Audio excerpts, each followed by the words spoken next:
বৃষ্টি থেমে গেলে ছাতাটাকেও বোঝা মনে হয়, কালি ফুরিয়ে গেলে কলমটাও আবর্জনার ঝুড়িতে জমা হয়। বাসি হয়ে গেলে প্রিয়জনের দেয়া ফুলটাও পরদিন ডাস্টবিনে পাওয়া যায়। পৃথিবীর নিষ্ঠুরতম সত্য হলো আপনার উপকারের কথা মানুষ বেশি দিন মনে রাখবে না। জীবনের সবচেয়ে নিদারুণ বাস্তবতা হলো কার কাছ থেকে আপনি কতটা প্রায়োরিটি পাবেন সেটা নির্ভর করবে কার জন্য কতদিন কিছু একটা করার সামর্থ্য আছে তার উপর। এই বাস্তবতা আপনি মানলেও সত্যি, না মানলেও সত্যি। আজ সকালে যে পত্রিকার দাম 10 টাকা, একদিন পর সেই একই পত্রিকা 1 কেজির দাম 10 টাকা। 1000 টাকা খরচ করে একাডেমিক লাইফে বছরের শুরুতে যে বইগুলো আপনি গুরুত্ব দিয়ে কিনেন, বছর শেষে সেই বইগুলো কেজি মাপে বিক্রি করে দেন। সময় ফুরিয়ে গেলে এভাবে মূল্য কমতে থাকে সবার, সবকিছু। আমরা আপাদমস্তক স্বার্থপর প্রাণী।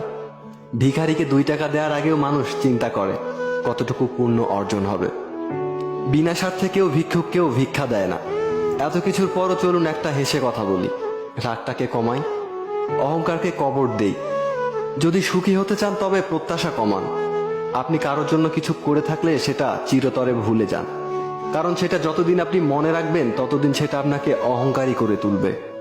আবার কেউ যদি আপনার জন্য খুব ছোট কিছুও করে থাকে তবে সেটা আজীবন মনে রাখবেন, কারণ এটা আপনাকে বিনয়ী ও কৃতজ্ঞতা সম্পন্ন একজন মানুষ হিসেবে বাঁচিয়ে রাখবে।